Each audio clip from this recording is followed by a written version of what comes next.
Hello everyone, आज फिर मैं नए वीडियो में आप सबके सामने, जैसा आपने पिछला वीडियो पढ़ा है, नहीं पढ़ा तो उसको देखिए जा करके। सेल टॉपिक हमने समझाया, उसमें हमने सेल की डिस्कवरी किसने की, लिविंग सेल और नॉन लिविंग सेल की डिस्कवरी किसने की, फिर हमने पता करा उसके टाइप्स, सेल के टाइप्स, प्रोकैरियोट्स और यूकैरियोट्स। आज हम बात करेंगे प्लांट सेल और एनिमल सेल में क्या डिफरेंस होते हैं, प्लांट सेल और एनिमल सेल की परिभाषा, या हम उसमें क्या ऐसा होता है जो प्लांट सेल में है जो एनिमल सेल में नहीं है, ये समझते हैं हम। ठीक है, तो आइए पता करते हैं।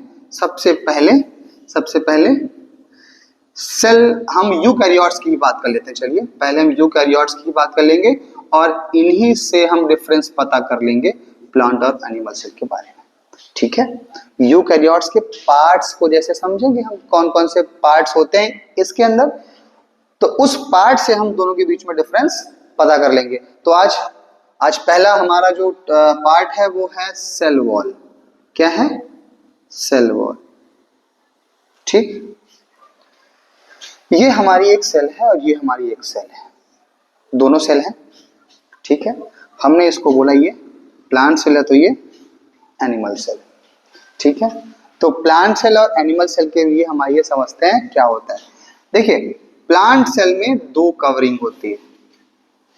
कितनी कवरिंग? दो आउटर लेयर होती हैं, तब जाकर के अंदर क्या होता है? न्यूक्लियस होता है। इस न्यूक्लियस के अंदर फिर क्या होगा? डीएनए होगा। बात समझ गए? एनिमल सेल में यही होता है कि एनिमल सेल में केवल एक कवरिंग होती है और इसमें फिर एक न्यूक्लियस होगा, न्यूक्लियस के अंदर डीएनए होगा, बाकी ऑर्गेनिज्म बाहर होंगे। ठीक है, सॉरी, बाकी ऑर्गेनेलीज क्या होंगे? बाहर होंगे। ठीक है, हम किसकी बात कर रहे हैं? ये प्लांट है और ये एनिमल सेल। बात समझ गए? पता करते हैं, क्या पता करते हैं? पता ये करते हैं कि ये क्या है? हमारी सेल वॉल, सबसे आउटर मोस्ट लेयर, सबसे आउटर मोस्ट लेयर। तो क्या सही है, ये केवल प्लांट में होती होगी, एनिमल में नहीं होती होगी? तो एकदम, ये प्लांट सेल में सेल वॉल पाई जाती है, लेकिन एनिमल सेल में सेल वॉल नहीं पाई जाती। ये पहला डिफरेंस हो गया। तो क्या केवल प्लांट सेल में सेल वॉल होती है क्या, बाकी में नहीं? ऐसा नहीं है, ऐसा नहीं है।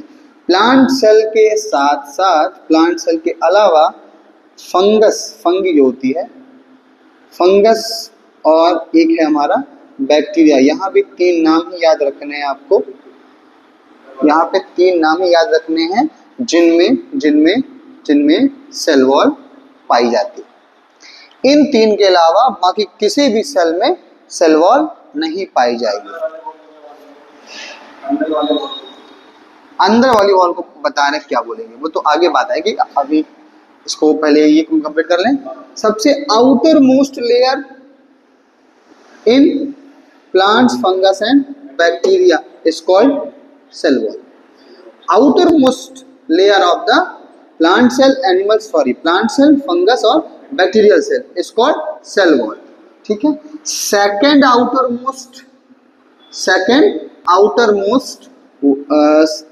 outermost covering of the cell in all cells, सभी सेल में ये होगी और इसका नाम होगा सेल मेम्ब्रेन। क्या नाम होगा? Cell membrane. और सेल मेम्ब्रेन सभी में होगी, प्लांट में भी होगी, फंगस में भी होगी और बैक्टीरिया में। अगर हम सर ये नहीं होती तो क्या होता? ये भी क्वेश्चन बनता है, ये नहीं होती तो क्या होता? उसके लिए भी मैं बताऊंगा। अगर आपकी सेल में सेल मेम्ब्रेन नहीं होती तो आपकी सेल ही ना होती। क्यों नहीं होती पता करते हैं, आइए देख लेते हैं।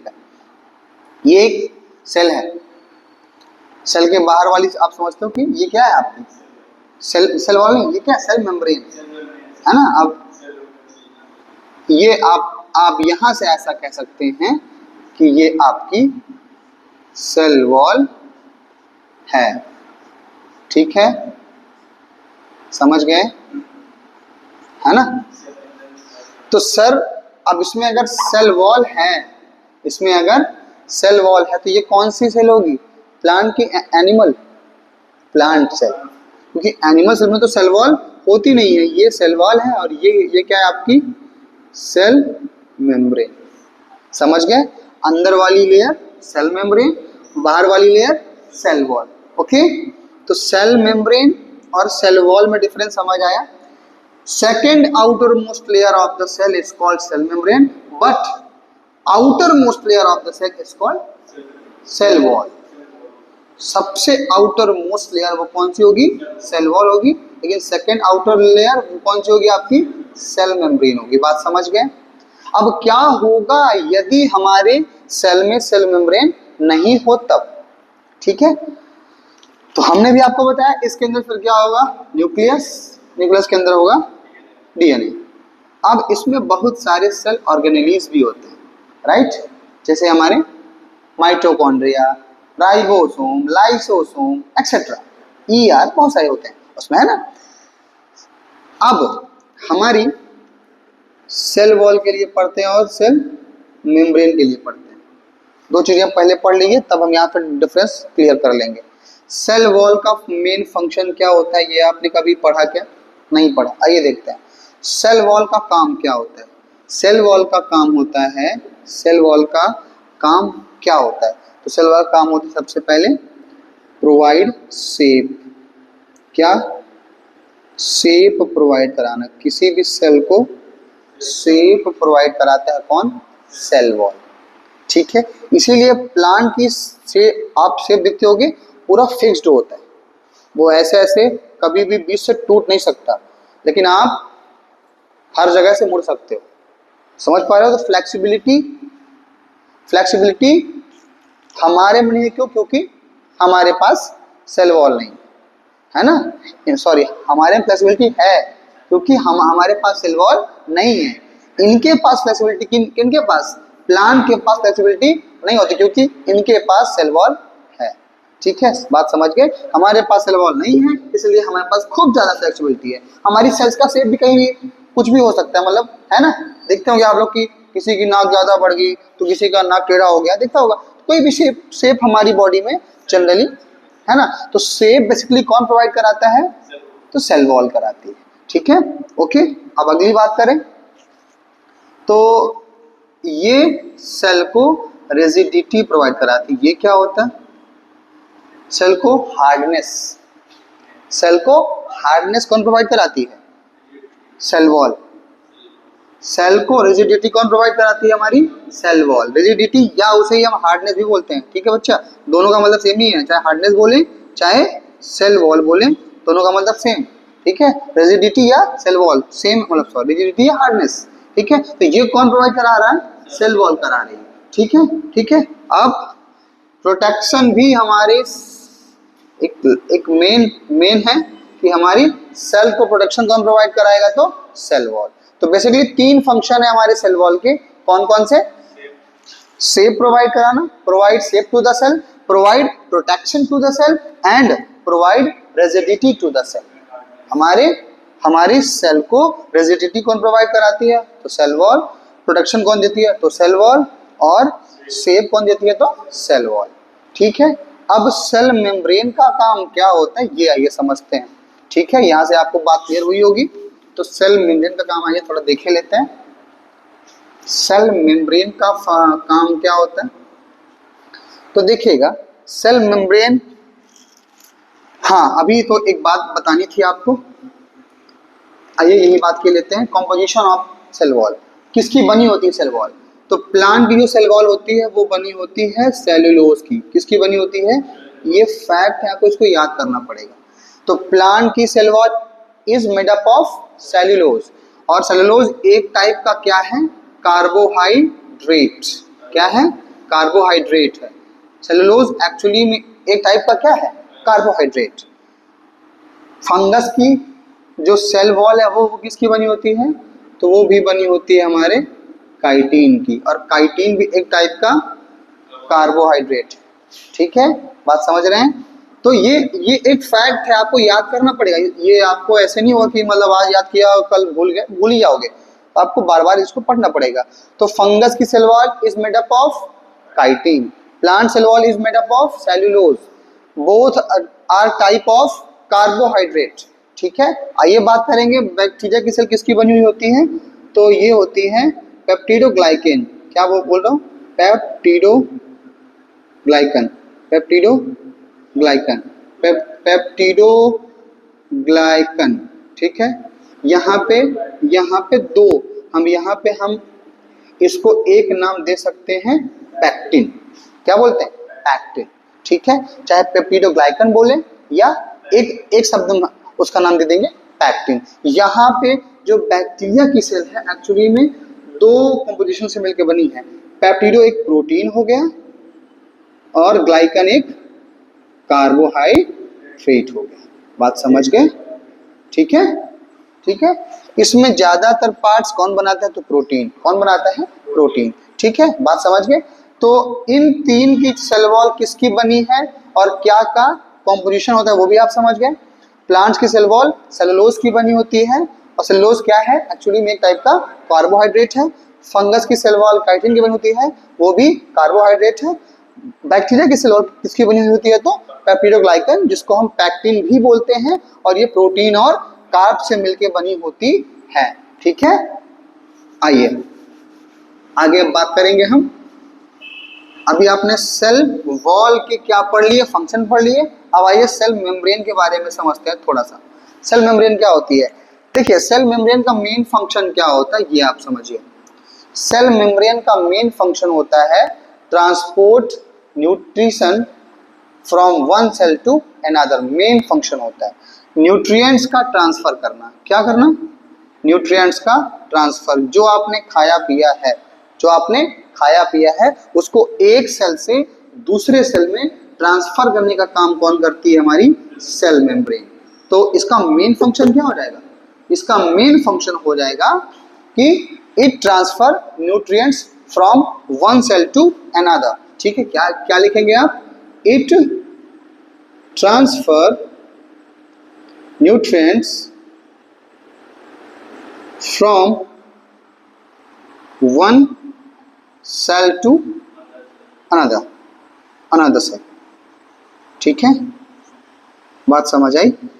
ठीक है, ये इसका मेन फंक्शन हो गया। सर इसका कॉम्पोजिशन क्या होता है? जैसे उसका हो रहा था सेलुलोज, पैक्टिन पढ़ाया आपने, कार्बोहाइड्रेट्स, तो इसका भी कॉम्पोजिशन होता है जिसको हम बोलते हैं लिपोप्रोटीन के नाम से जानते हैं। क्या नाम जानते हैं? लिपोप्रोटीन। इसका मतलब क्या होगा? ये लिपिड और प्रोटीन से मिलके बनी है। किससे मिलके बनी है? लिपिड और प्रोटीन से। लिपिड क्या होता है? एक्चुअली में लिपिड होता है फैट। क्या होता है? फैट। तो हम बात करेंगे हमारी सेल मेम्ब्रेन किससे मिलके बनी होती है? तो फैट और प्रोटीन से। बात समझ रहे हैं? जिसमें ज्यादातर हिस्सा किसका होता है? तो फैट का होता है। किसका होता है? फैट का। बात समझ रहे हैं? इसीलिए इसका एक नाम क्या हो जाता है? लिपोप्रोटीन, ठीक है। तो cell membrane it is made up of fat and protein and one name is called lipoprotein. बात समझ गए? ये बात समझ आई? अब मैं क्या बताना चाह रहा हूँ डिफरेंस। अगर आपकी बॉडी में सेल मेम्ब्रेन ना हुआ तो क्या होगा? देखिए सेल मेम्ब्रेन, देखिए यहाँ पे तीन चीजें होती हैं। परमिएबल, बताना चाह रहा हूँ, थोड़ा एक लाइन पढ़ लीजिएगा सब कंफर्म हो जाएगा। सेमी परमिएबल,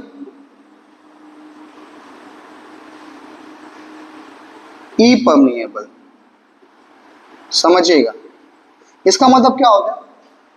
ये या तो परमिएबल का मतलब पूरी तरह से किसी चीज को आने दे।